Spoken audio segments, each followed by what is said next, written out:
tarde a todos.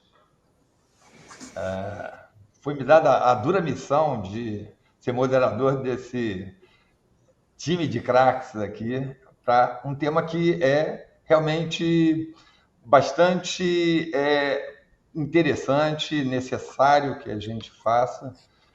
Quando a gente criou um sistema único de saúde, a gente teve a capacidade de criar um sistema que não foi tão único assim, porque, na verdade, durante o meu tempo de vida profissional, que não foi pequeno, muitas vezes a gente teve separado, né, o sistema suplementar do sistema único, e a gente tinha uma certa dificuldade de interlocução, às vezes, entre o setor privado e o setor público. Isso foi se modificando ao longo do tempo, e hoje a gente tem uma situação que, efetivamente, todos nós entendemos como uma dificuldade no cuidado dos pacientes, em todos os lados. E a cooperação ela é necessária. E é exatamente nesse tema, exatamente nesse sentido, que a gente hoje trouxe pessoas muito experientes aqui para que a gente possa estar refletindo um pouco, estar colocando posições, e não quero me estender mais e passar a palavra, inicialmente, doutor Gonçalo, por hierarquia como a minha, dos mais velhos para os mais novos. Eu vou errar depois aqui, mas posso cometer um equívoco posterior, mas queria suas considerações iniciais sobre esse tema, como é que você vê essa situação, como é que pode haver essa cooperação. Bom, boa tarde aos colegas aqui da bancada e boa tarde aos internautas que estão nos assistindo, né? Eu queria agradecer o convite que Josier fez e parabenizar Josier por esse evento fantástico, e tenho certeza que Gil estará totalmente à altura de fazer essa coordenação entre nós aqui. Eu quero deixar, eu não tenho dúvida, e por isso quero clarear, que o sistema de saúde brasileiro, público e privado, tem dois grandes desafios. O primeiro desafio é o desafio da eficiência. A eficiência é um problema do SUS e é muito mais grave ainda na iniciativa privada. E essa gravidade, tanto no SUS quanto na iniciativa privada, diz respeito à nossa incapacidade de medir adequadamente o quanto estamos gastando para conseguir levar acesso à população. O segundo desafio é o desafio do acesso.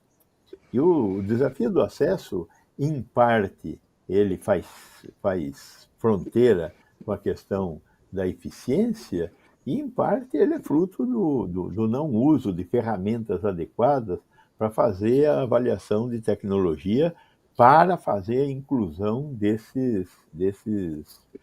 dessa tecnologia, né? Nós temos que responder a esse duplo desafio. Acho que existem múltiplas maneiras que nós teríamos que desenvolver para conseguir fazer frente aos desafios da eficiência e do acesso. Mas, certamente, uma das maneiras é através da criação de espaços de cooperação entre o SUS e a saúde suplementar. Esses espaços de cooperação tanto podem ser pelo lado da gestão, no caso do SUS.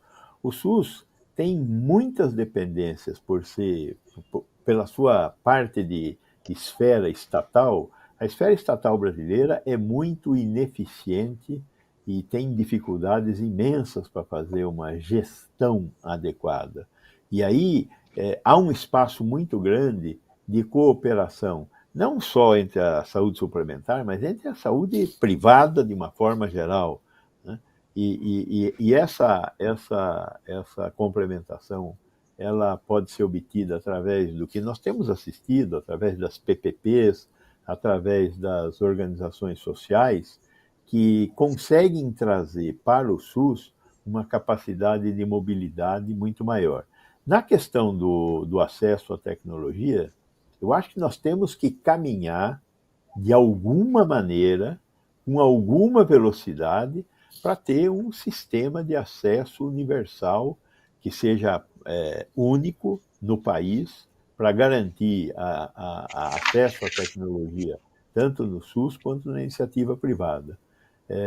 Eu acho que o exemplo de como nós nos portamos em relação à AIDS é um exemplo importante de que é possível garantir acesso da tecnologia presente e adequada para o tratamento dos cidadãos que vierem a buscar assistência à saúde, seja no SUS, seja na iniciativa privada.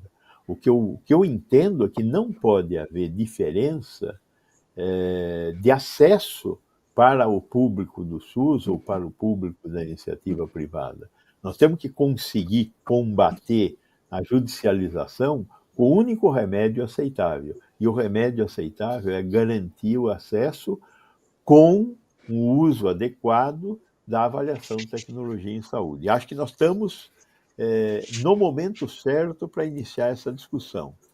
É óbvio que o Estado terá um papel fundamental aí, que é o papel de regulador.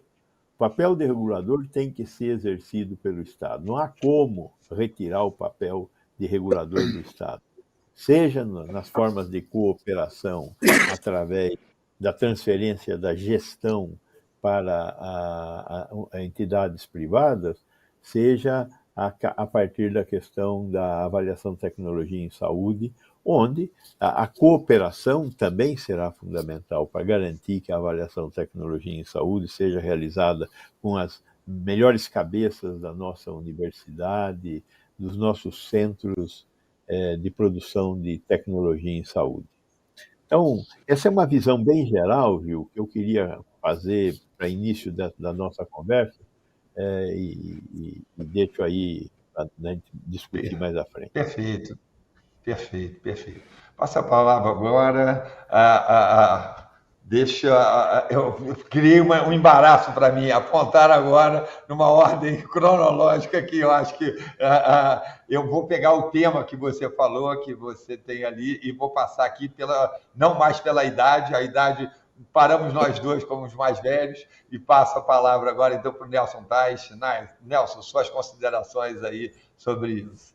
Longevidade de uma amizade que a gente tem. Bom, primeiro eu quero agradecer o convite, Josiê, da FIS, deixar aí um abraço para todos que estão assistindo a gente, vão assistir. É sempre um prazer estar nessa mesa, né? Só amigos, né? Então é muito bom estar entre amigos sempre. Em relação ao nosso tema, eu acho que eu tenho visto hoje, né? Eu tenho comentado que a gestão ela não conseguiu acompanhar a evolução da inovação, da complexidade e do custo da saúde. E essa é uma realidade que eu não vejo nenhum sinal de mudança. Nenhum. Eu não vejo nenhum movimento estruturado hoje que mude essa realidade. E o problema todo é que quanto mais o tempo passar, mais distante vai estar uma gestão adequada da complexidade do sistema. Isso é uma situação... Eu não consigo ver nenhum movimento real que mostre que alguma coisa está sendo feita para reestruturar o sistema, que é o que precisa acontecer, né? Quando a gente fala sobre SUS e saúde suplementar, eu acho que a gente tem uma situação muito ruim hoje, porque o Ministério da Saúde se coloca muito mais como o Ministério do SUS do que de um país. Isso é muito ruim. Porque, é que eu falo, você achar que porque alguém tem saúde suplementar, que ele é bem cuidado, é um erro. Então, essa gestão, eu vou até falar, talvez com palavras diferentes do que o Vecina já acabou de falar, mas esse movimento tem que vir do Ministério e ele tem que focar no país inteiro. E ele tem que ter... a gente tem que entender, e ele não pode ser focado em atenção primária. A gente criou uma separação meio arbitrária de atenção primária, média complexidade, alta complexidade, Mas isso é completamente arbitrário, porque na verdade o sistema você tem os três funcionando em harmonia. Às vezes você vai usar só um, às vezes você vai usar os dois, às vezes três. Mas a gente criou uma separação que é irreal, né? Hoje o sistema ele tem que funcionar como um todo. É um país super heterogêneo, estou até lendo aqui o que eu tinha anotado. E a primeira coisa que a gente tem que fazer é um diagnóstico. Qual o recurso que eu tenho no SUS? Qual o recurso que eu tenho na saúde suplementar? E a partir de um programa de Estado, como é que eu consigo colocar juntos os prestadores do SUS e da saúde suplementar? E aí eu tenho que medir a entrega de cada um. Por quê? Porque se a gente quer um sistema eficiente, a primeira coisa que eu tenho que fazer é tirar os ineficientes. A gente não vê nenhum movimento de você separar o que está funcionando do que não está e tirar quem não funciona ou melhorar quem não funciona. Com esse modelo de gestão sem complexidade e sem você ter um foco claro numa busca de tirar a ineficiência, a chance do sistema melhorar, para mim, é zero, né? Então,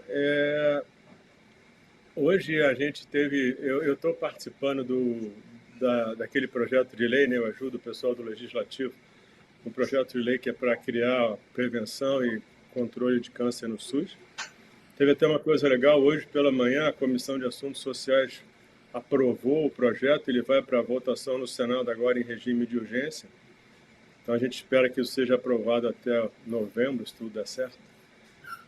E a gente tem feito um trabalho super interessante, e aí eu vou falar um pouco sobre...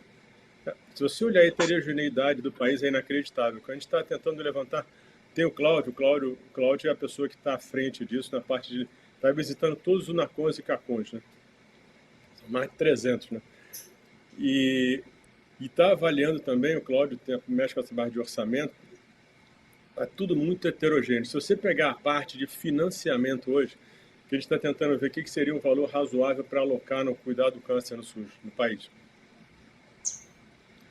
A alocação do Estado, às vezes, em capital, em média e alta complexidade, por exemplo, tem lugar que varia 60 vezes.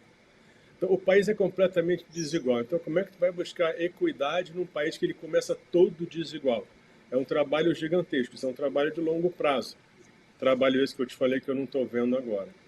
Então, a gente vai tentar buscar esse trabalho aí da lei dos 952, que vai ser o projeto PL dos 952, que está sendo, espero seja transformado em lei esse mês que vem, para a gente tentar mapear, fazer um diagnóstico de todas as desigualdades e iniquidades, deficiências do sistema, porque um projeto para onco nunca vai funcionar num sistema como um todo que não funciona direito.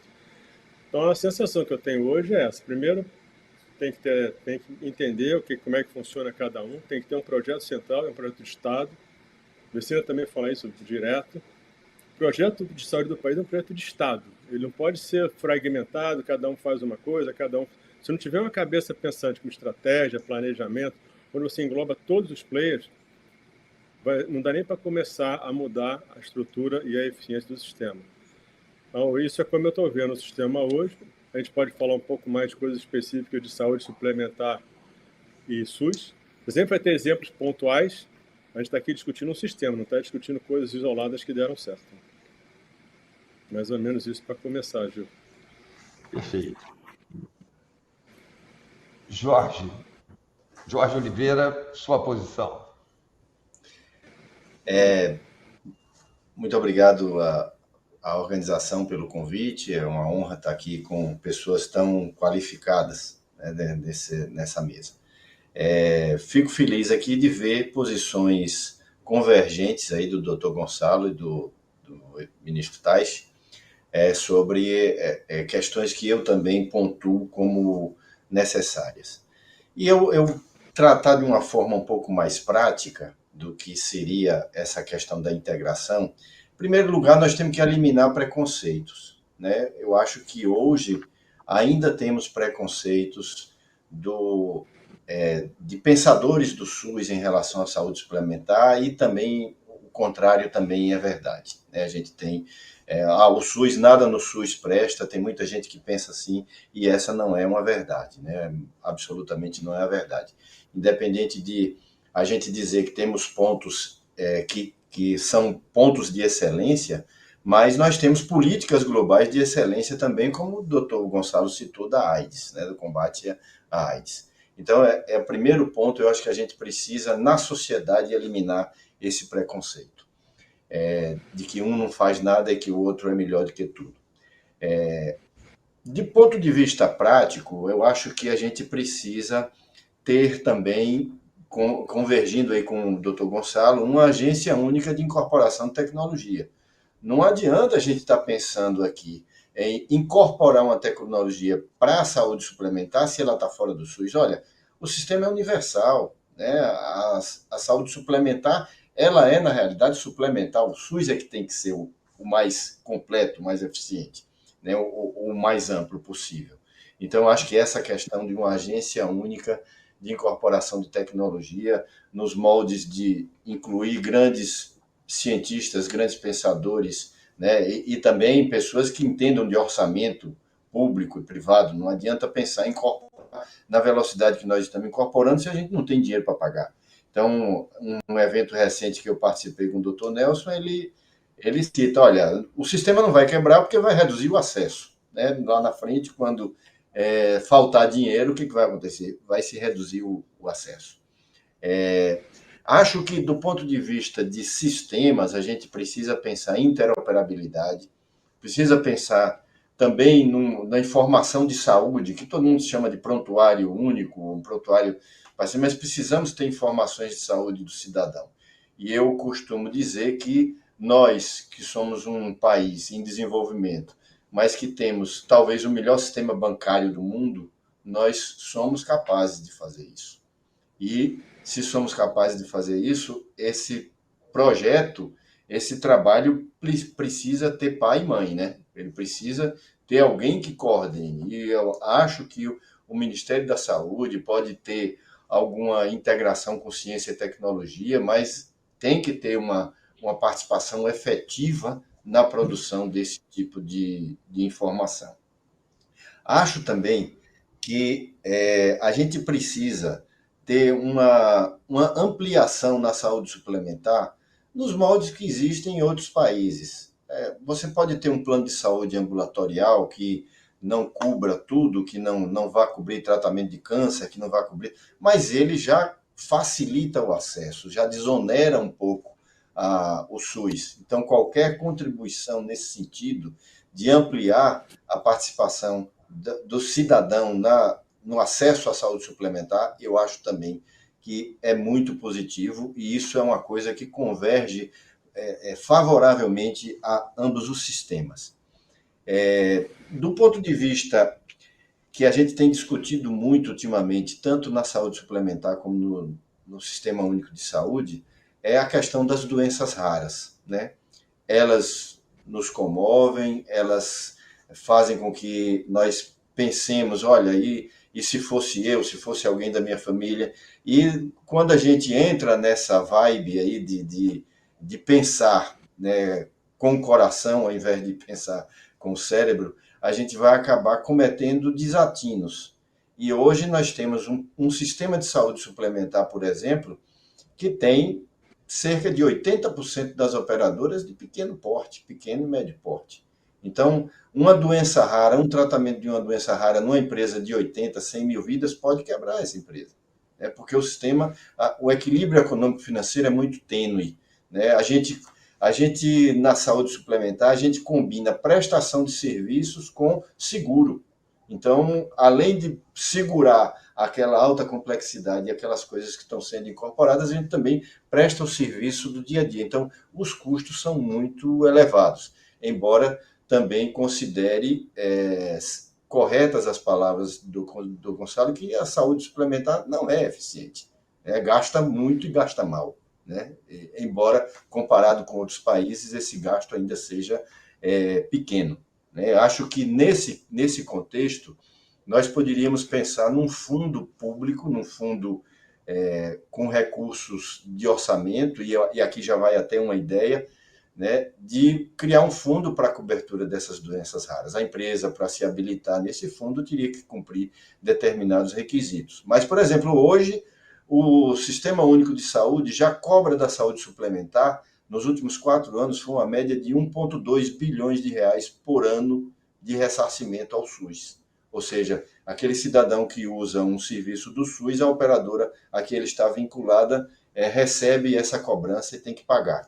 Quando pensaram nesse sistema, acho que pensaram um pouco nas empresas. Olha, as empresas vão enriquecer se transferirem para o SUS e não pagarem. Mas o cidadão que está pagando o seu plano de saúde, está custeando, essa conta está caindo no plano de saúde dele. Então, se a gente for olhar em última análise, ele está perdendo o benefício da gratuidade, porque está sendo cobrado para a operadora dele e esse repasse de custo vai ser passado para ele. Então, acho que um fundo público seria algo muito promissor para isso.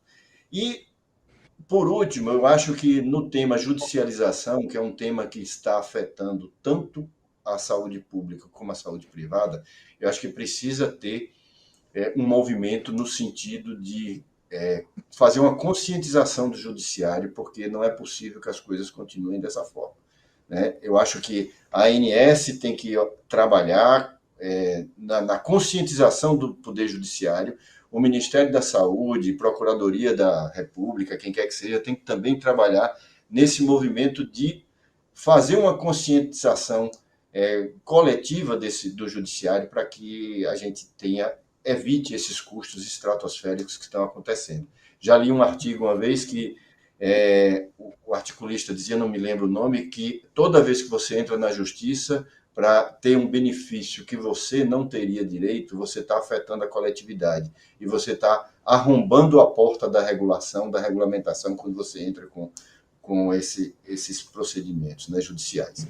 Então, acho que, em linhas gerais, e procurando tratar assim, de um ponto de vista mais prático, eu acho que seriam essas as minhas colocações. Muito bem, vamos lá agora. Renato, nesse ambiente livre inicial, que depois a gente vai ser mais pragmático para a gente poder estar concentrando aí, utilizando o tempo, qual é a sua visão que você tem desse tema, parceria público-privada, de cooperação, como é que você vê isso, diante de tudo que já foi colocado? Obrigado, Roberto. Primeiro, agradecer, Josié, a iniciativa FIS, a semana FIS Week está se tornando aí, de fato, uma semana extremamente relevante para a discussão de temas de saúde. Espero que seja assim, porque isso prova, de fato, que nós estamos cooperando, que nós que estamos tentando ajudar esse sistema, nos reunimos, discutimos temas de alta relevância. Eu vou começar dizendo, eu acho que a gente está aqui porque a saúde evoluiu. Ela evoluiu. Talvez a gente não tivesse esses problemas, nós não teríamos esses problemas, não tivemos no passado, e estamos sendo estrangulados, de fato, talvez porque a ciência evolui, o nosso atendimento em saúde evoluiu ao longo dos últimos anos. Eu acho que, e aqui vou fazer uma conexão com o professor Vecina, falar por último, mesmo que no primeiro bloco me dá essa satisfação, nós temos um desafio de acesso, sem dúvida nenhuma, e acesso a tudo. Eu acho que a gente, às vezes, limita e fica, de certa maneira, míope quando a gente olha fatos muito isolados. Esse problema é complexo, ele não tem bala de prata. Ou seja, nós não vamos resolver um problema de acesso de um sistema único que dá garantia total ao cidadão brasileiro, olhando simplesmente, no meu caso, o custo de medicamentos. Isso é uma parte muito pequena dentro de um processo, mas ela, somada a diversas outras partes pequenas, pode estar levando, de fato, a um desafio tanto no sistema público quanto no sistema privado. Então, o meu ponto principal e inicial é esse. Não vamos olhar, Roberto, esse processo como de uma maneira míope, pensando que, de fato, ele só tem terapias avançadas, terapias de alto custo, o sistema suplementar está estrangulado. Não, isso é uma série de não-ações, como o professor e ex-ministro Nelson também falou, uma série de não-ações, uma diferença muito grande da gestão, da capacidade de enfrentamento de um problema ao longo de muitos anos, que agora nós chegamos talvez na gota d'água e precisamos cooperar nesse processo para tentar esvaziar esse copo e a gente poder colocar outros líquidos dentro dele, outras possibilidades, porque o paciente, e aí eu concordo, Jorge, o paciente é o mesmo. Não dá para eu dizer hoje, eu venho dizendo isso há muito tempo, o paciente é o mesmo, não dá para dizer que no Brasil tem um tipo de tratamento e nos Estados Unidos vai ter outro, mas o pagador é diferente, a forma de comprar é diferente. Talvez a atenção terapêutica esteja totalmente relacionada a uma pesquisa clínica. E aí o professor Vecina nos deu aula ao longo de muitos anos. Não tem como ser diferente, é isso. Tá lá, a pesquisa clínica provou, o medicamento vai ser usado para isso. Bom, mas como vai ser pago esse medicamento? Como nós vamos discutir esse processo de acesso? Com eficiência de gestão, ok, mas mais do que isso. E aí não dá, às vezes, eu disse recentemente, não é o fato de ter uma agência única ou não, eu já estou tentando fazer um pouco do debate aqui, tá, Alberto? Não é ter uma agência única, isso é um filme, mas não dá para eu achar que nós vamos ter as mesmas condições comerciais de alguém que compra centralizado e alguém que não compra centralizado. Qual tecnologia nós vamos usar para isso? As farmácias do Brasil deram um exemplo, e eu tenho conhecimento porque estive lá nesse grupo há pouco tempo atrás, estava aqui no último ano anterior da FIS sobre esse assunto. Ou seja, o modelo associativismo enfrenta talvez grandes grupos de farmácia garantindo essa capilaridade que as pequenas farmácias precisam ter, o acesso que eles precisam ter, mas com uma qualidade em termos de preço, com uma vantagem em termos comerciais. E aqui o desafio de cooperação me chama a atenção também tanto o professor Vecina quanto o ex-ministro Nelson, e concordo plenamente, o desafio da cooperação, eu não acho que é mais a vontade da gente cooperar, Alberto. O desafio agora é quem vai liderar isso, e precisa ser o Estado, porque o problema é extremamente complexo. Não é um problema de uma parte privada, não é um problema entre as indústrias farmacêuticas e os hospitais, não é um problema entre a indústria farmacêutica e os prestadores, é onde a gente sabe onde a gente quer chegar, que modelo nós queremos, isso é extremamente complexo. E aí, Vecina, imagina o seu desafio no dia que se resolveu criar uma agência sanitária no Brasil. Qual era o desafio que nós teríamos? Onde nós íamos andar? Política de genérico, acesso, tudo foi feito. Então, esse desafio hoje, que a saúde, o acesso dessa cooperação entre a saúde suplementar, o privado, garantindo acesso, é muito grande. Então, eu só vejo como esse processo ser feito, mesmo que nós todos queremos, e tivemos uma boa iniciativa, e todos os dias nós temos isso, estamos fazendo isso, precisa ser liderado pelo Estado. E aí, volto mais uma vez ao ministro Tais, o Estado está preparado? Essa diferença precisa diminuir, ministro. Precisa diminuir. Nós precisamos ter líderes desse processo capazes de observar que o problema é extremamente complexo. E aqui vou finalizar. Também tenho que tomar um cuidado para a gente não ancorar uma decisão, para a gente não já levar uma solução e, a partir dessa solução que nós estamos prevendo, construir um processo. Vamos fazer um fundo único, Jorge? Aqui é uma provocação de um debate totalmente acadêmico e da dialética. Vamos fazer um fundo? Eu perguntei recentemente para o Cassarotti, uma pessoa que nós estamos conversando muito. De quanto esse fundo? Quantos pacientes nós temos? Quantos cada um vão cuidar? Qual é o desfecho clínico dessa droga? Qual que é o prazo de atendimento desses pacientes? Nós não sabemos disso. Então, talvez seja um fundo que a gente vai botar um dinheiro sem saber o que é. Aí a distância, Nelson, vai ficar cada vez maior. Cada vez maior, nós vamos ficar mais distantes desse processo. Então, muito obrigado. É a minha primeira fala e espero continuar cooperando com todos. Obrigado, Roberto. Olha, eu acho que a gente levantou questões assim excelentes aqui. Pego muitas palavras do Gonçalo quando ele fala de custo, complexidade e inovação. Eu estava agora numa aula onde mostrou que o conhecimento ele não é linear, ele é exponencial. E a gente tem um conhecimento exponencial, e na oncologia a gente vê isso porque você tem uma explosão hoje de possibilidades de construção de medicamentos, de tecnologias que explodem e com um custo que se mostra impagável, não tem. As possibilidades hoje que foram apontadas nesse processo que a gente está vivendo de conhecimento atual, elas são quase infinitas. Você tem, a tecnologia vai produzir muita coisa. A gente tem hoje tratamentos de doenças raras que a gente não tinha, isso já é um braço da própria indústria que faz. O acesso fica difícil, porque o acesso é entendido como acesso a tudo. é vendido a tudo, e eu acho que isso é um problema, e a complexidade de tudo, complexidade não só dos tratamentos, às vezes, como de montar esse sistema. Então, nesse sentido, e do preconceito que foi falado antes aqui. Porque, na verdade, também, o setor privado, a gente tem a criação de demanda. Se eu tenho hoje, por exemplo, eu tenho um número de exames muito maior do que o necessário daquilo que a gente... Porque se eu tenho, for criando uma demanda, isso cria uma desconfiança entre as partes.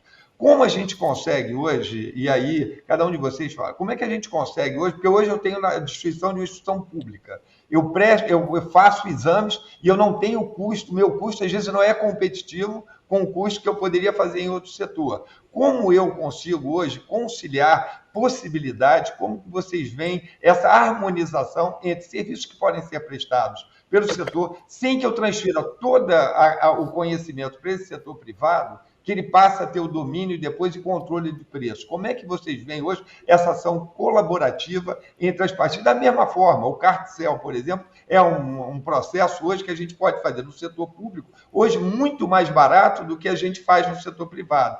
Também esse não é só um processo para um lado, pode ser para o outro. Como vocês imaginam hoje que devem ser vencidos esses preconceitos nessa relação? Começando novamente, Vecina, como em poucas palavras, de uma coisa tão complexa, como é que você vê isso? Veja bem, Gil,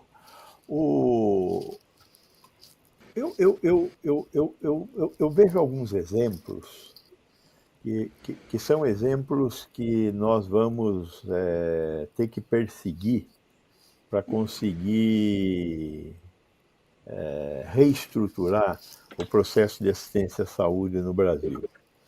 Eu cito muitas vezes esses exemplos. Primeiro, o exemplo da hemodiálise. O Brasil tem 150 mil pacientes em hemodiálise. Essa hemodiálise é feita hoje em algo em torno de 900 centros. 85% da hemodiálise do Brasil, quem paga é o SUS, apesar de 25% da população ter plano de saúde, 85% das hemodiálises são pagas pelo SUS. 95% são pagas pelo SUS.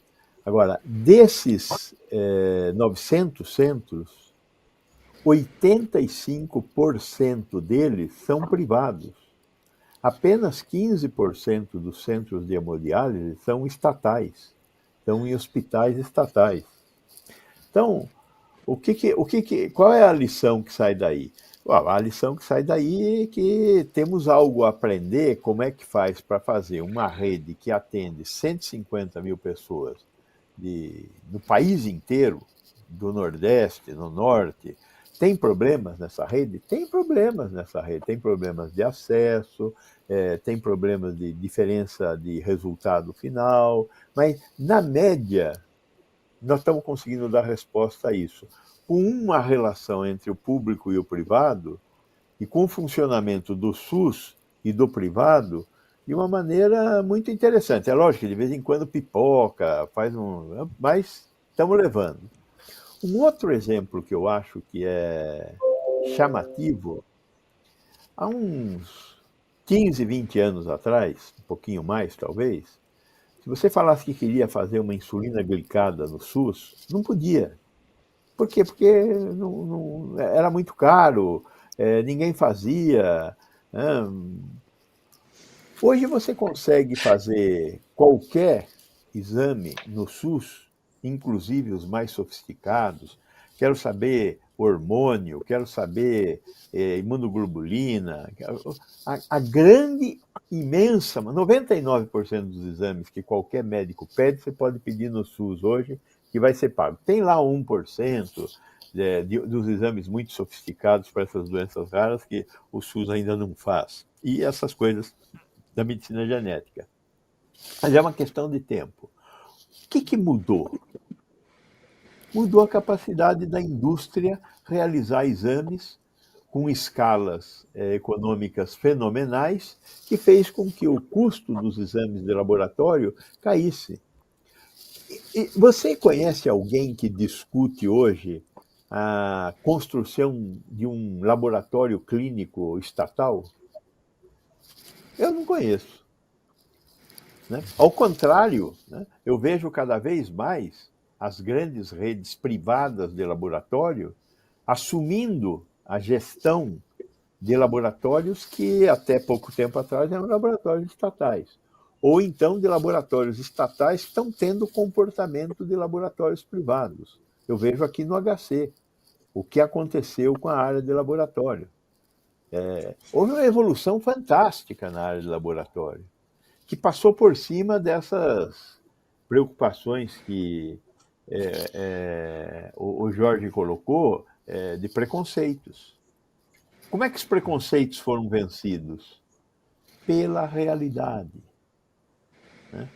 Eu sou um pouco mais otimista do que o Nelson. Eu acho que tem caminhos que estão aparecendo, não são fáceis, mas tem caminhos que estão aparecendo, e eu vejo nessa questão do laboratório clínico e nessa questão da hemodiálise, indicações de caminhos.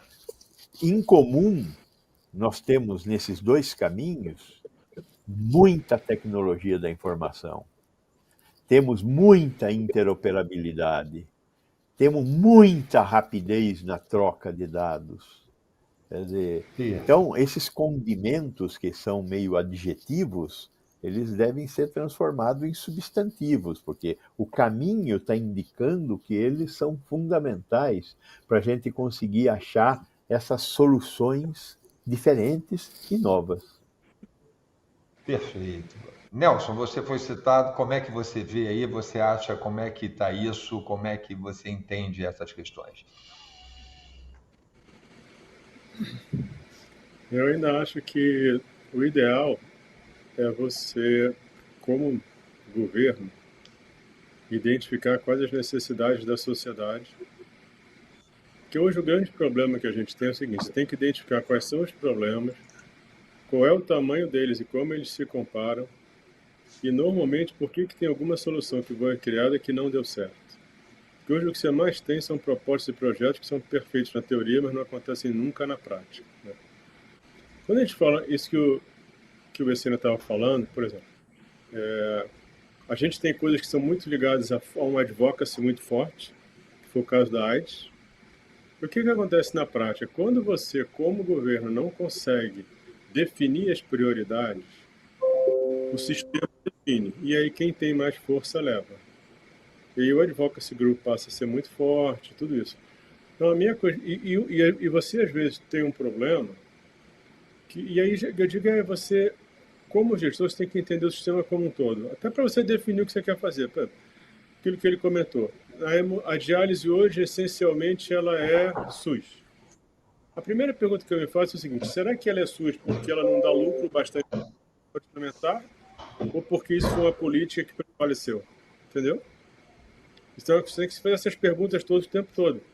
Essa parte da incorporação que o Renato falou, eu, antes de ficar com o ministro, eu fui assessor da SQT do DNSA. A gente fez lá um programa para criação de uma nova agência, ou reestruturação das agências, onde botaria junto a aprovação, a precificação e incorporação. O que acaba acontecendo na prática? Você hoje não consegue ter essa gestão completa do todo, de negociar para um país inteiro. E quando você compara SUS e saúde suplementar, dados de 2020, a gente gastou mais ou menos R$2.000 no SUS. E gastou mais ou menos R$5.000 por pessoa na saúde suplementar. Né? Lembrando que mais ou menos 30% do gasto é do bolso. Se você tem um lugar onde você tem 5.000 para gastar por pessoa e outro você tem 2.000, você vai ter mais acesso que quem tem 5.000. Não tem dúvida. Entendeu? Você querer que quem tem diferentes recursos financeiros tenha o mesmo padrão de vida do que quem tem o menor, não vai acontecer nunca.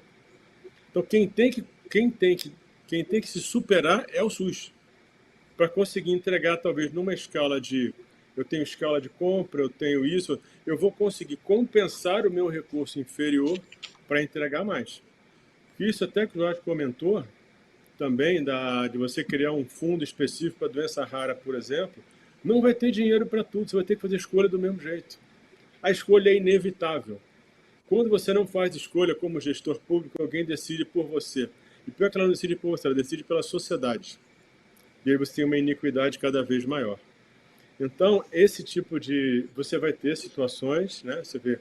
A gente tem coisas fantásticas. O programa de transplante brasileiro é fantástico. O programa antitabagismo é fantástico. O programa da AIDS. São programas muito, muito especiais. Mas eles são... Como é que a gente consegue replicar isso? Para mim, não tem como fazer sem ter um programa de governo forte. E tudo começa com dados. Tudo começa com informação. Se você não tem informação, você navega às cegas. Você não consegue saber o problema qual é, o tamanho deles, como é que eles se comparam, você não consegue definir solução, você não consegue acompanhar a evolução do que você implantou que vai ter que ser ajustado. Eu sempre volto para isso. Tem que ter uma gestão centralizada, um planejamento centralizado, escolhas centralizadas. Um exemplo do judiciário, por exemplo, você pega um juiz e bota uma pessoa na frente dele para ele julgar. Você está julgando uma coisa de um indivíduo. Aí tu quer que ele decida como gestor público. Cara, é impossível. Você tem que conciliar isso. Você não pode cobrar dele uma coisa que não é o que você diz que ele tem que fazer, que é julgar uma pessoa. Aí você quer que ele decida como se fosse um gestor público. Como é que você vai criar condição para que ele faça isso? Não é só reclamar dele, entendeu? Essas coisas todas tinham que ser muito melhor trabalhadas do que elas são hoje, eu acho. Perfeito. Vamos assim, em função do tempo, agora passar. Jorge, as suas considerações disso, do ponto de vista, você colocou uma série de questões pragmáticas aí, de coisas que poderiam ser feitas. Como é que você vê hoje, que áreas de aprofundamento você acha que tem que ter? Qual é a tua visão nesse sentido, dessa colaboração? Você já falou algumas, não sei se você quer... E desse como vencer esses preconceitos, entendeu? Eu acho o seguinte, que a cadeia do SUS, ela é tão grande, tão imensa, que cabem muitos modelos dentro dela para que a gente possa ter os melhores resultados possíveis, né? O Dr. Gonçalo citou muito bem a questão da hemodiálise.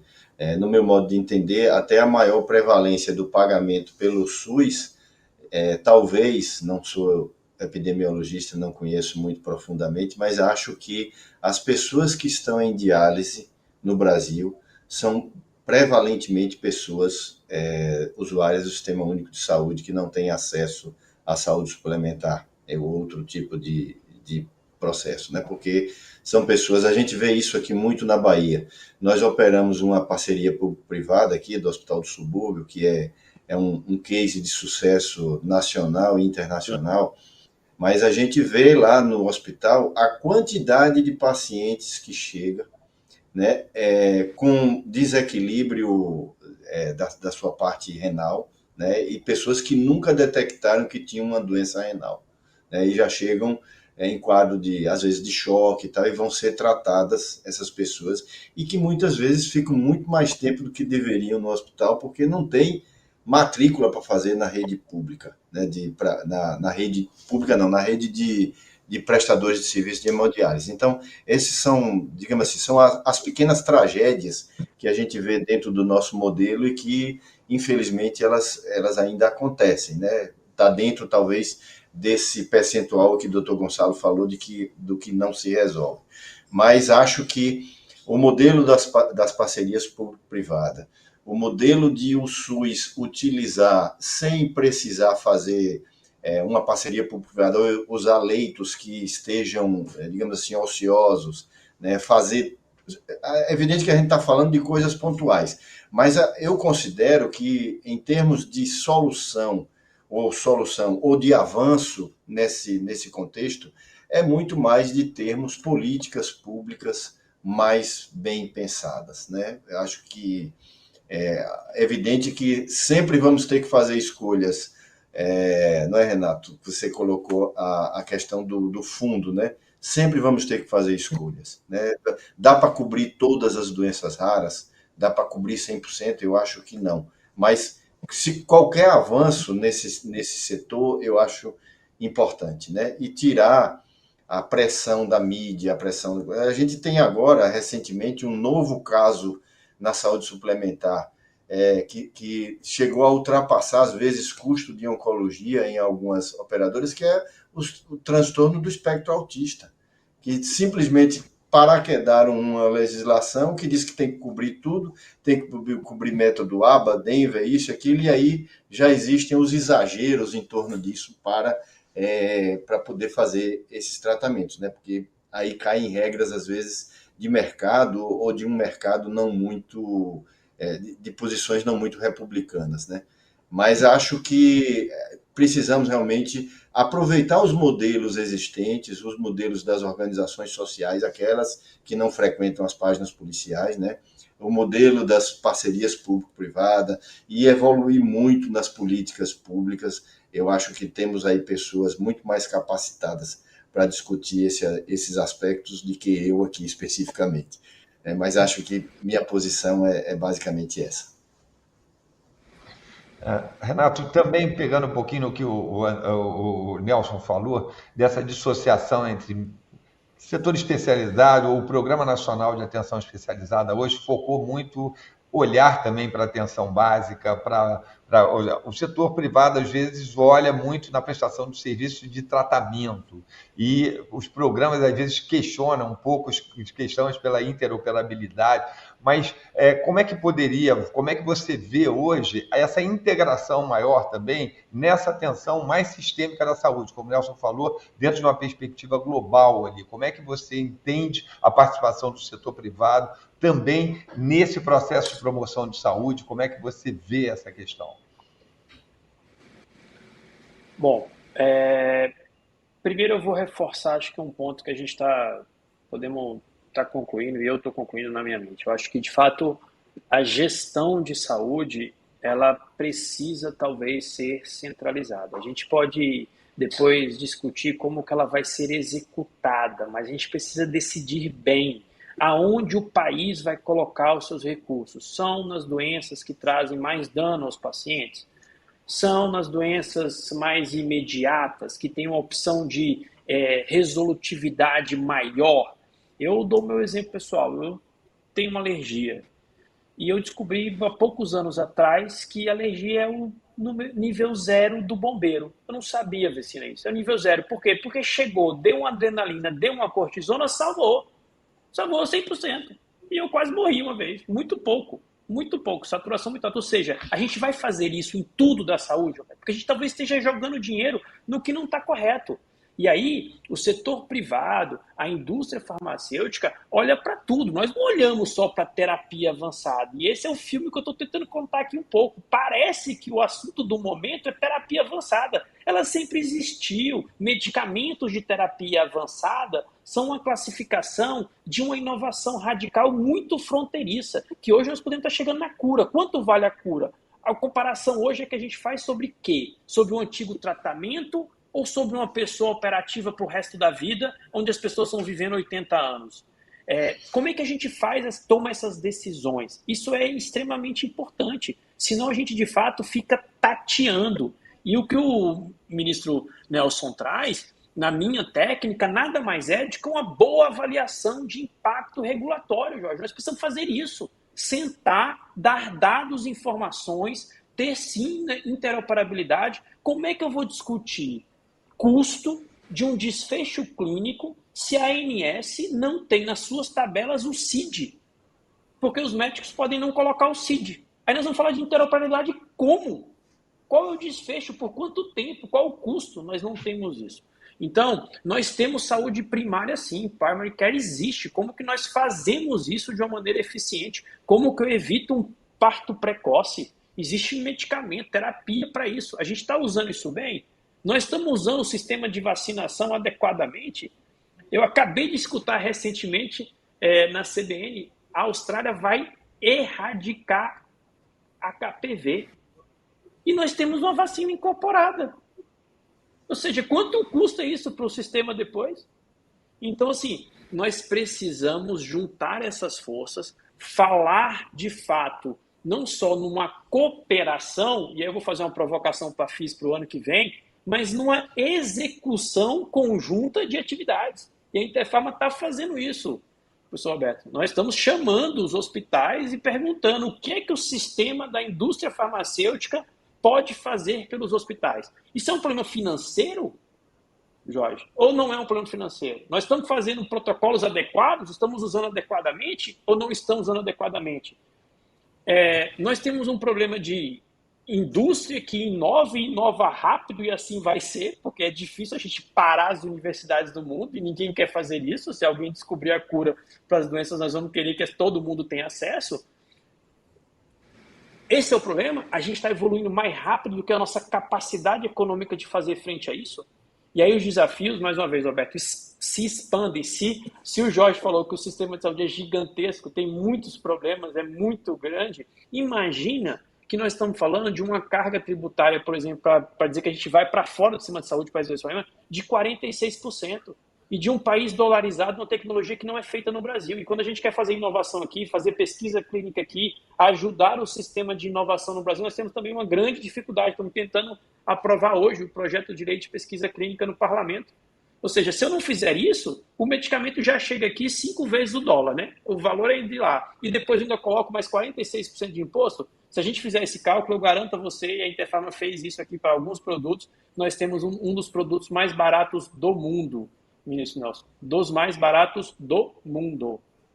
A diferença é que nós precisamos agora fazer o nosso sistema absorver essas tecnologias, porque eu não vou poder dizer para a população que ela tem uma cura da doença ou que o tratamento daquela doença pode ser radicalmente transformado, mas que eu não tenho dinheiro para fazer isso. Ou essa escolha vai ter que ser uma escolha de gestão pública de um Estado, como a Inglaterra faz, por exemplo. Ou seja, para incluir um produto no fundo, vai ter que tirar algum, não vai tirar algum. Temos tecnologias ultrapassadas, precisamos tirar tecnologias e colocar novas, e aí nós vamos fazer uma discussão. Eu lembro, para finalizar também, quando alguns medicamentos são incorporados no Brasil por lei, Jorge, eu também acho isso um absurdo. Ou seja, a gente tem uma agência reguladora para isso, e talvez seja isso também uma deficiência. Ou seja, como é que a gente faz essa agência funcionar adequadamente? Quando a incorporação é feita por lei, e falta, na verdade, faz tudo, né? A lei diz tudo. Ela só não diz de onde vai vir o dinheiro. Porque devia assim, desloque-se do orçamento do ministério tal, desloque-se... Ótimo. O ministro já começa o ano da saúde com um orçamento que é do ano anterior. Então, provavelmente, com a saúde, com o aumento de custos, isso pode já chegar deficitário. E eu ainda incorporo produtos lá dentro.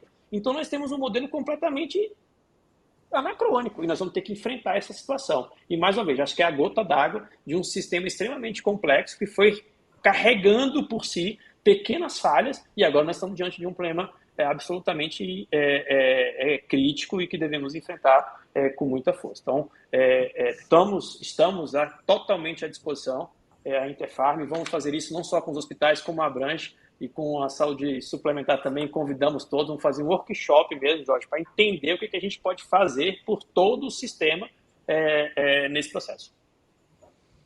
Está marcado já, não é só um prometimento, não, já está marcado, vai ser daqui nas 2 semanas. Perfeito.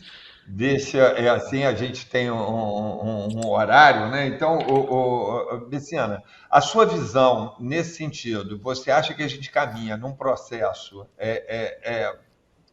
positivo? Você acha que a gente vai conseguir aprender nas experiências que, como você falou, que a gente conseguiu fazer? É uma tendência natural que isso acontece, essa integração, essa concepção de Ministério da Saúde como Ministério da Saúde mesmo, e que essas parcerias são naturais?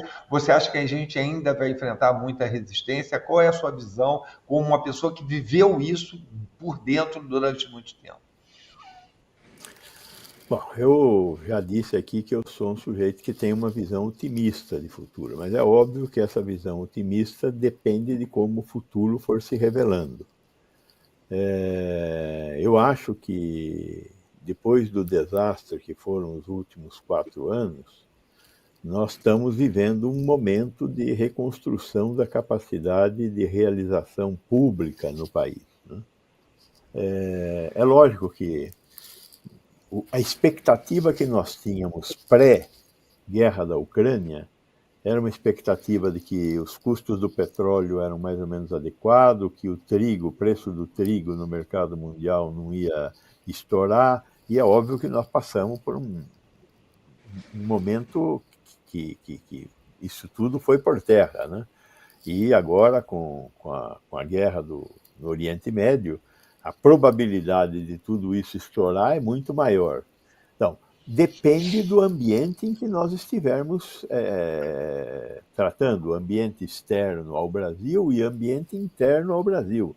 Até que ponto o executivo e o legislativo vão se entender para fazer uma pauta comum e levar essa pauta juntos, né? Então, eu continuo achando que existe espaço para que a gente realize essas experiências como as que eu citei, que sejam menos dependentes do vai da valsa, né? Porque tanto a mudança na área de laboratórios quanto a mudança na área de hemodiálise, elas foram meio ao azar. Elas não aconteceram por causa de uma política pública. E eu acho que, nesse sentido, o que o Nelson coloca, nós temos que perseguir uma capacidade centralizada de planejamento, desde que a execução seja descentralizada, como é a história de implantação do Sistema Único de Saúde. Acho que o caminho passa por aí. Há a necessidade de ter um Ministério da Saúde com capacidade de fazer um planejamento nacional. Nós estamos discutindo agora a questão das regionalizações. Ela é fundamental, não vejo outra saída, senão você criar as regiões de saúde com capacidade de gestão, que terá que necessariamente ser tripartite. A governança dessa nova possibilidade é uma governança bastante complexa. Vamos ver como é que isso vai acontecer. Então, existe espaço para acontecer cenários melhores, mas dependemos do ambiente que nós mesmos vamos estar criando com esse monte de guerra, de situações extraordinárias, o aumento da temperatura, ou a incapacidade nossa de lidar com as questões climáticas. Perfeito.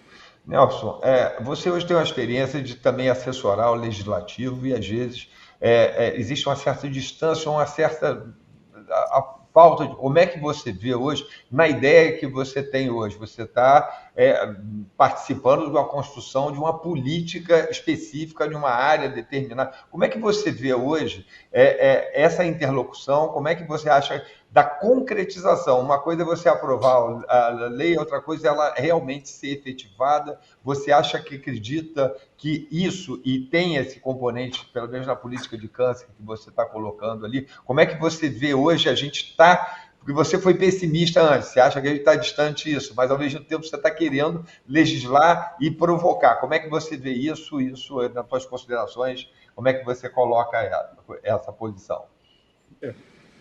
O fato de eu não estar vendo um movimento claro não significa que a gente não vai tentar criar esse movimento. Então, é um movimento que tem que ser feito, né? Vou te colocar o que eu espero ser nesse processo. Alguém que aproxima o legislativo do executivo e alguém que trabalha para que o que foi colocado no papel aconteça na prática. Um dos erros mais comuns que a gente tem quando tem qualquer projeto, programa, é não criar a infraestrutura necessária para que aquilo aconteça. Por isso é que muita coisa fica só no papel, né? Não adianta você criar um projeto de melhorar a oncologia se você não muda nada do que está acontecendo no dia a dia, na operação do dia a dia. Você nunca vai mudar nada, não adianta você criar uma lei para isso. A gente tem um problema prático porque a saúde nunca foi uma prioridade no Brasil, em governo nenhum, de esquerda e direita. O único ano que o governo federal gastou 2% do PIB em saúde foi 2021 por causa da Covid. A gente nunca tinha gasto 2% do PIB em saúde do governo federal. Foi só 2021, entendeu? Então a gente hoje tem um problema prático que o financiamento da saúde pública hoje está muito ligado à emenda parlamentar, que está mais ligada a buscar voto do que a buscar eficiência. Então é um outro problema grande. Então trabalhar com o legislativo hoje para tentar trazer o legislativo, que tem um papel cada vez mais forte em influenciar a alocação de verba, para ele ter uma visão sistêmica, para mim isso é fundamental. Então isso é uma coisa que eu acho que a gente tem que fazer. Outra coisa que eu acho importante é a gente conseguir medir. A gente tem que ter recurso financeiro, que até para você contratar a saúde privado, se você não conseguir pagar um preço minimamente ajustado para a iniciativa privada, esse camarada não vai entrar. Então, também, até para você conseguir trazer, você precisa ter recurso financeiro. A outra coisa, a gente tem que medir o que está acontecendo no SUS e o que está acontecendo na saúde suplementar, por exemplo. Qual é a minha entrega hoje no SUS? Qual é a minha entrega para a sociedade? Até para eu saber o que está acontecendo hoje, onde é que é a diferença maior, onde é que está aquilo que eu tenho uma oportunidade de melhorar. Por exemplo, na época da Covid, a gente não conseguia saber como é que era o resultado no SUS e na saúde suplementar. Eu não consegui comparar as duas coisas, entendeu? Você não compara as entregas, você não consegue entender nem a diferença que é, fica tudo muito na teoria, né? E uma coisa que é fundamental é que a gente às vezes discute como se a gente tivesse todo o dinheiro disponível para ter tudo. Enquanto a gente não discutir com realidade, enquanto você não tratar o problema com a realidade necessária, você vai ter uma posição mais romântica do que qualquer outra coisa. Isso nunca vai dar certo no final, porque a verdade vai prevalecer. Se você não tem dinheiro, você não tem dinheiro. Você não pode querer se comportar como tivesse. Isso é a pior coisa que você pode fazer. Porque quando você faz isso, o que você está fazendo? Você deixa de fazer as escolhas necessárias. Porque você se comporta como se tivesse para tudo, quando não tem. E aí você não se posiciona definindo as escolhas. Mas é aquela história. O fato da gente não ver hoje um movimento claro na direção não significa que a gente não possa criar esse movimento.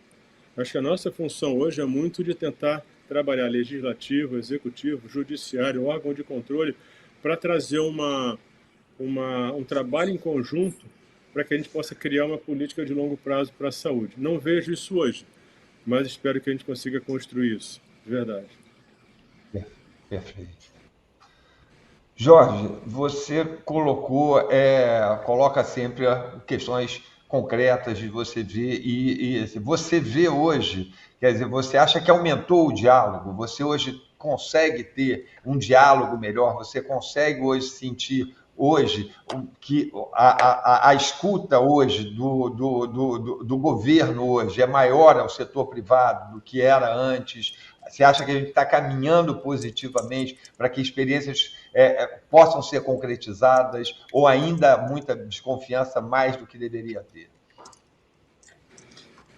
Eu acho que ainda há mais desconfiança do que eu deveria ter, mas não há dúvida de que o diálogo realmente ele evoluiu, né? Aqui também sou um otimista, como o Dr. Gonçalo, mas acrescentaria no conceito de Ariano Suassuna, né? Otimista esperançoso, porque ser otimista puro ele achava que era tolice.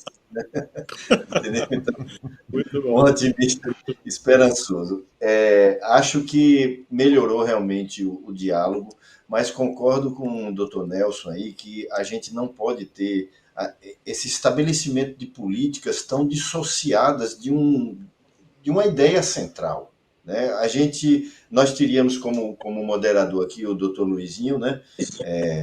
Não deve ter conseguido, mas é assim, a gente lembra de Ulisses Guimarães, que dizia que se você está se queixando dessa legislatura, espere a próxima, né, para que você veja que vai só piora, né? Então, esse negócio de criar emenda parlamentar, como o Nelson colocou, do recurso para a saúde, que vai para via emenda parlamentar, já teve prefeito que nos procurou querendo pensar numa parceria público-privada para um hospital municipal, e ele não tinha hospital. Eu disse, você tem um hospital hoje, pode ser um grande mico, né? Porque você, um município, conseguir gerir um hospital, conseguir dar eficiência, né, eficácia nos tratamentos, na atenção da população, realmente, às vezes, é algo impensável, né? Então, eu vejo que o diálogo aumenta, mas precisa realmente aumentar mais ainda, precisa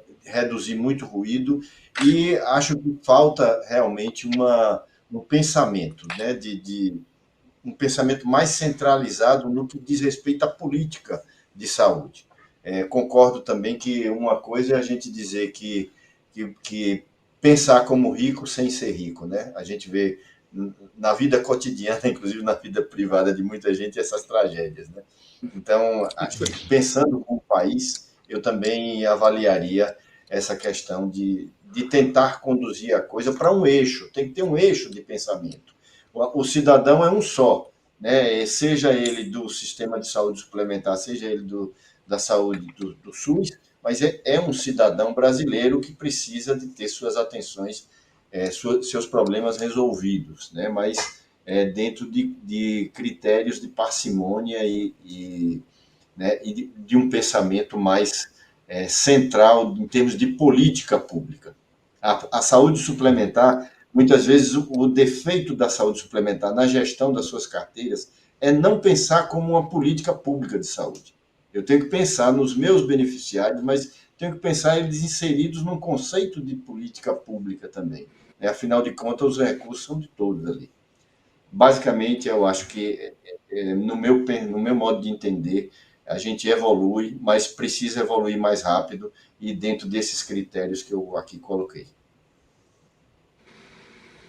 Renato, hoje a gente tem uma não equidade entre o tratamento na saúde pública e na saúde suplementar, por erros dos dois lados. Você acredita que a gente possa encontrar mecanismos de colaboração disso que a gente está falando, que a gente consiga ter uma racionalidade, que a gente consiga constituir um sistema com mais equidade, com uma gestão melhor, com a possibilidade, com prioridades? Você acredita que a gente consiga fazer isso dentro de concepções que foram feitas equivocadas inicialmente? Como é que você vê isso? Você é otimista ou é pessimista nesse sentido? Sou otimista, sou esperançoso, e se eu não acreditar que nós vamos ter essa solução, eu não posso acreditar numa coisa que talvez seja a mais bela política que o Brasil tem, que é o Sistema Único de Saúde. Isso é brilhante. E ele é tão brilhante que ele é difícil de ser executado. Ele é tão audaz, ele é tão esperançoso, ele é tão futurista, que ele é difícil de ser alcançado. Então eu acredito sim, eu acho que a gente precisa realmente aumentar o nível de confiança dessa colaboração, dessa cooperação. Aí eu ainda vejo muitas falácias, Roberto, sendo colocadas, então gente defendendo que é um grande problema a velocidade do registro da Anvisa, Vecina. Então, assim, a gente correu, a gente fez a Anvisa ser mais eficiente, a gente alinhou a Anvisa às maiores agências do mundo, a gente fez a vacina chegar rápido, mas quando ela chega rápido para um produto caro é um problema. Quando ela chega rápido para um produto que cura é um problema. Peraí, calma. Fraude é um problema, ela sempre existiu. Ela é um problema agora, porque a gente está vivendo um grande problema. Vamos enfrentá-lo. Então, eu acredito sim. E aqui a minha fala final, para também não me alongar e não voltar a algum tema, a minha fala final é que nós precisamos realmente enfrentar os problemas e solucioná-los definitivamente. Nós não podemos remediar mais. Chegamos num momento que nós podemos escolher 1, 2, 3 soluções para 100 problemas, mas vão ser 3, Roberto, definitivas, porque a gente está remediando isso há um bom tempo e agora não dá mais. Então, nós temos ferramentas para isso? Temos. Eu tenho certeza que quando a Anvisa, e eu tenho uma experiência gigantesca, na minha opinião, em relação a esse processo, quando a Anvisa resolveu mudar várias políticas suas estratégicas setoriais, ela fez isso pensando a médio e longo prazo, não fez isso pensando a curto prazo. Então, Jorge, a gente precisa pensar a longo prazo, a médio e longo prazo. Isso não pode ser um problema meramente de hoje, ele tem que ser para o futuro. Não temos como solucionar a judicialização não é se eu convencer só o judiciário, é se eu convencer a população, eu legitimar e fazer aquela população, o nosso paciente, acreditar que aquele é o tratamento adequado e qualquer outro é desperdício. E eu preciso fazer isso, porque senão ele vai no remédio, para usar uma palavra nossa, ele vai no remédio judicial, pede e a nossa Constituição vai garantir. Então isso é muito difícil. Então vamos solucionar definitivamente, eu acredito sim nisso, estou pronto para todos os desafios desse grande problema e espero que talvez o ano que vem a gente tenha exemplos ainda mais frutíferos. Já tem alguns, eu gosto da AIDS, viu, Vecina? O da AIDS é bom, porque teste rápido no Brasil era proibido. E o programa de AIDS foi na Anvisa pedir uma exceção para ter teste rápido, para o Ministério da Saúde fazer a busca de pacientes com HIV positivo, fazer o tratamento precoce. Mas o teste do pezinho está aprovado por uma lei e não é colocado para a população. Então, como é que nós vamos fazer isso? Nós queremos precoce ou não queremos? Isso faz bem ou faz mal? Isso diminui o custo ou não diminui? Então, estamos à disposição, Roberto e todos. Muito obrigado aí pela mesa. Foi uma grande satisfação. Olha, muito obrigado a todos. Eu acho, obrigado, Josie. A FISWeek realmente é um evento extraordinário. A gente poderia ficar aqui debatendo. É fascinante ouvir a todos vocês. Eu aprendo muito. Eu falo que eu sou um médico da assistência, metido hoje num ambiente diferente, mas que eu acho fascinante. Eu tenho aprendido demais e quero agradecer a todos que nos ouviram. Eu acho que é muito legal estar aqui participando. E eu também sou um otimista. Eu também a idade e os netos me obrigam a sê-lo, e eu acredito sempre que a gente vai estar num processo de melhoria, de aprendizado, de fazer uma coisa melhor. Muito obrigado, e eu me despeço a todos vocês, e mais uma vez, muito obrigado à FISWeek por essa oportunidade de estar com tão Um brilhantes abraço a todos. colegas. Prazer estar com vocês. Um abraço, gente. Abração. Um Obrigado. abraço Tchau, tchau. grande. Obrigado, boa tarde, até. Até.